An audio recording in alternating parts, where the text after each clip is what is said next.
A multiplicidade ôntica doente só pode ser compreendida a partir da transcendência originária do Dasein. Esse foi um dos pensamentos de Martin Heidegger, filósofo alemão. Eu sei disso porque eu pesquisei no Google e confirmei na Wikipédia 5 minutos atrás. Mas existe um constrangimento intelectual coletivo que aparece quando alguém solta uma frase dessas numa conversa. Porque ninguém quer ser a primeira pessoa a perguntar: desculpa, mas que diabos é Dasein?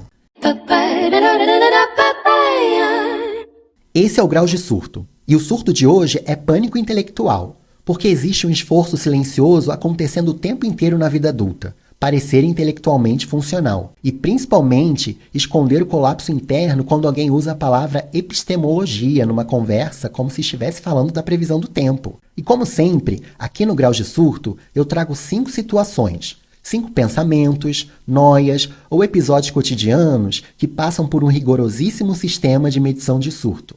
Uma espécie de termômetro sem qualquer base científica, mas com muita convicção. E aí, bora medir os graus de surto dessa lista? O surto de fingir que entendeu uma explicação. Eu tenho a nítida impressão que esse comportamento nasce no colégio, porque desde cedo a gente aprende que existe uma linha muito tênue entre aluno participativo e o ser humano que está impedindo todo mundo de ir embora. Você levantava a mão para perguntar, o professor explicava de novo e imediatamente surgiam 20 suspiros coletivos na sala. Parecia que você tinha atrasado o calendário gregoriano. E claro que também tinha o medo de parecer lento, porque adolescente é um bicho cruel. Se você demonstrasse que não entendeu, pronto, virava patrimônio humorístico da turma. Mas eu duvido muito que aquelas pessoas entendiam tudo de primeira também.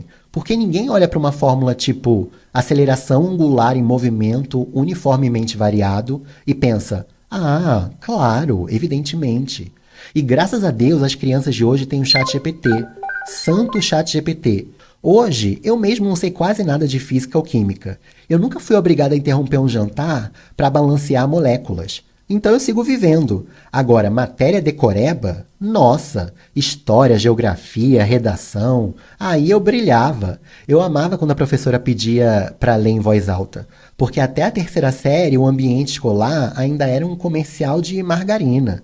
Todo mundo fofo, gentil, sem bullying, sem hierarquia social baseada em humilhação pública. E hoje esse surto continua por outro motivo, a surdez coletiva da vida moderna. Às vezes, a pessoa explica uma coisa e você simplesmente não escuta direito. Só que aí existe um limite social invisível. Você pergunta uma vez, desculpa? 2 vezes, hã? Na 3ª, você já começa a correr o risco de parecer um idoso tentando entender como configurar o celular para a fonte ficar gigante. Então, chega uma hora em que você simplesmente fala, sim, claro, mesmo sem ter entendido absolutamente nada. E isso piora muito quando alguém te passa uma instrução técnica, porque existe aquele pânico em admitir que você não sabe fazer. Então você responde automaticamente, sei sim, claro, deixa comigo. E depois fica em posição fetal, olhando para a tela do computador, tal qual o Bambi, quando ficou sozinho depois da mãe dele morrer. Teve uma vez que uma chefe minha, que hoje é uma amiga maravilhosa, pediu para eu fazer uma análise SWOT para um cliente. E eu imediatamente disse, claro, claro. Daí ela perguntou, você sabe fazer? E eu falei que sim, com uma confiança inabalável. Aí, alguns minutos depois, ela voltou, viu o negócio e percebeu que eu estava basicamente inventando conceitos na força da autoestima. Daí, eu tive que admitir, constrangido, que eu estava usando a minha intuição. Aí ela falou, não, meu bem, não vamos usar a intuição não, deixa eu te explicar. E explicou, e deu certo. Porque, no fundo, as pessoas aprendem porque alguém explicou sem transformar dúvida em humilhação. E provavelmente o verdadeiro pânico não seja mostrar que não entendeu. Talvez seja descobrir quantas vezes a gente fingiu entender, quando 5 minutos de honestidade teriam economizado 5 horas de desespero silencioso. Nível de surto. 2. O surto de usar palavras complicadas para parecer inteligente. Quando eu era criança, eu assistia uma novela maravilhosa chamada A Próxima Vítima. Inclusive, assistam. Tá no Globoplay e é uma obra-prima da teledramaturgia brasileira. Aliás, Globoplay, patrocina eu aí. E aí, nessa novela, tinha uma personagem chamada Filomena, meio vilã, meio empresária italiana. Ela comandava a família com mão de ferro, olhava para as pessoas com desprezo e falava umas palavras que pareciam saídas diretamente de um dicionário jurídico de 1947. E aí um dia ela chamou alguém de petulante. E essa palavra ficou alojada no meu cérebro. Meses depois, minha mãe me colocou de castigo. E eu finalmente encontrei a ocasião perfeita para usar o meu novo vocabulário sofisticado. Eu olhei para ela e falei, você está sendo petulante. Gente, minha mãe quase reiniciou minha existência no tapa. Mas antes ela parou chocada e perguntou, de onde você tirou isso? E eu, basicamente, uma criança de 8 anos tentando performar como um membro da Academia Brasileira de Letras. Hoje em dia eu ainda gosto de aprender palavras diferentes. Eu acho divertido, mas como profissional de comunicação, eu realmente acredito que quanto mais clara uma mensagem fica, mais ela alcança as pessoas. Palavras simples vão longe e reverberam muito mais. Só que existe um fenômeno social curioso. Tem ambientes em que a gente sente uma necessidade meio ridícula de parecer intelectualmente interessante. E lá vai você usar palavras que normalmente jamais usaria comprando pão. Ninguém pede, me vê 2 pães e um paradigma francês, mas em certos contextos a pessoa incorpora, principalmente em mesa de bar com cinéfilo ou em qualquer lugar onde alguém cite Dostoiévski sem gaguejar. Aí surge uma versão nossa que fala coisas tipo, olha, eu acho interessante observar as nuances da subjetividade contemporânea. Meu amor, você só queria dizer, as pessoas são meio confusas. E existe também a tragédia do LinkedIn, porque o LinkedIn criou um idioma próprio. Ninguém mais resolve problema. Agora as pessoas potencializam sinergias multidisciplinares em ecossistemas colaborativos. Traduzindo, mandaram um e-mail. Mas talvez o mais estranho sobre palavras rebuscadas seja que elas criam uma ilusão imediata de profundidade. Você pode falar uma coisa completamente banal, tipo, as pessoas estão confusas, ou pode dizer, existe uma fragmentação subjetiva atravessando as dinâmicas contemporâneas de pertencimento. E pronto, parece que você mora dentro de uma biblioteca úmida em Paris e passa as tardes refletindo sobre a condição humana olhando chuva pela janela. Sendo que, no fundo, as 2 frases nasceram exatamente da mesma ideia, que é, ninguém sabe mais muito bem o que está fazendo. Nível de surto. 3. O surto de entrar em pânico quando pedem sua opinião na roda. É curioso isso porque eu sou uma pessoa que ama dar opinião. Opinião sobre filme, sobre arquitetura, sobre perfume, sobre qual linha do metrô tem o melhor anúncio da próxima estação. Às vezes eu sou até meio intrometido. A pessoa comenta, eu acho que eu vou cortar o cabelo. E aí eu já apareço mentalmente com uma espécie de defesa de TCC, referências visuais, análise facial completa. Eu sei, eu preciso melhorar isso. Mas existe uma situação que desmonta completamente a minha autoconfiança. Quando me pedem opinião sobre algo que eu claramente não faço ideia de qual seria a melhor resposta. Aí meu cérebro vira um grande unidunité intelectual. Por exemplo, vinho. As pessoas começam, olha, esse aqui tem notas amadeiradas. Querido, eu sinto o gosto de vinho. É só isso. Ou quando alguém pergunta, qual deles você acha melhor? Isso se referindo a 2 bairros que eu nunca frequentei. Ou então um remédio que eu não consigo pronunciar. Ou um diretor iraniano que aparentemente revolucionou o cinema contemporâneo e eu descobri há 4 minutos que existe. E mesmo sem saber absolutamente nada, você sente que precisa parecer minimamente funcional. Pois é, você tá lá com a neném no colo, tranquilo, protegido, quase invisível na conversa, até alguém virar e falar, e aí, o que você acha? Pronto, na sua cabeça surge uma plateia inteira esperando uma resposta minimamente coerente. Seu cérebro reinicia igual o Windows antigo tentando abrir o Photoshop em 2004. E tem algo bizarro que eu faço quando eu sei responder e também quando eu não sei o que responder. Eu começo frases sem saber onde elas vão terminar. Eu começo, então, porque eu acho que na verdade existe uma questão muito... Enfim, depende também. Eu vou torcendo para a gramática montar a ideia sozinha no meio do campo. Às vezes dá certo, às vezes eu termino a frase sem nem lembrar como ela começou. Existe também a técnica clássica de repetir exatamente o que alguém inteligente falou, mas trocando 2 palavras. A pessoa diz, acho que o problema é estrutural. E você imediatamente complementa, sim, eu vejo muito uma raiz sistêmica nisso. E o terror aumenta quando alguém muito articulado fala antes.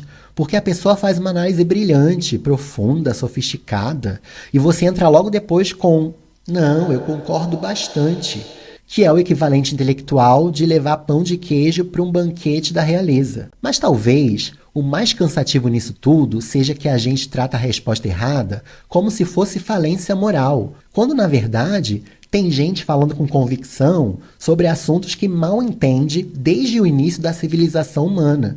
Inclusive, talvez boa parte da história da humanidade tenha sido construída exatamente assim. Nível de surto.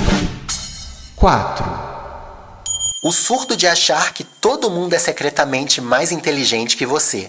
Você passa a acreditar que existe um código intelectual invisível que todo mundo domina, menos você. As pessoas citam autores, documentários, conceitos, economia, neurociência, política internacional, mercado financeiro, e você lá passando 40 minutos vendo um vídeo de um guaxinim roubando ração.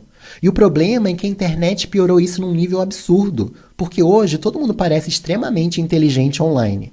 Todo mundo leu 15 livros, todo mundo tem opinião sofisticada, todo mundo acorda às 5 da manhã para meditar, investir e ouvir podcasts sobre geopolítica asiática, enquanto você às vezes só queria sobreviver e descobrir por que entrou na cozinha. E o pior é que as pessoas realmente inteligentes costumam ser cheias de dúvidas. Elas hesitam, elas questionam, elas reavaliam, enquanto aquele cara completamente despreparado abre um podcast chamado Mentalidade Alfa Milionária e fala com a confiança de um imperador romano após 2 vídeos no YouTube. Talvez porque a inteligência real tenha uma característica muito convincente. Ela percebe a própria limitação. Já a pessoa completamente despreparada acha que entendeu tudo. E talvez essa seja a maior ironia intelectual da vida adulta. Quanto mais você aprende, mais percebe o tamanho absurdo das coisas que não sabe. É quase cruel. O conhecimento não expande só a inteligência, expande principalmente a consciência do próprio desconhecimento. Ou seja, talvez se sentir meio burro, às vezes, seja justamente um dos sintomas mais honestos de que seu cérebro ainda continua tentando entender o mundo, em vez de fingir que já entendeu tudo. Nível de surto. 6. O surto de transformar inteligência em identidade moral.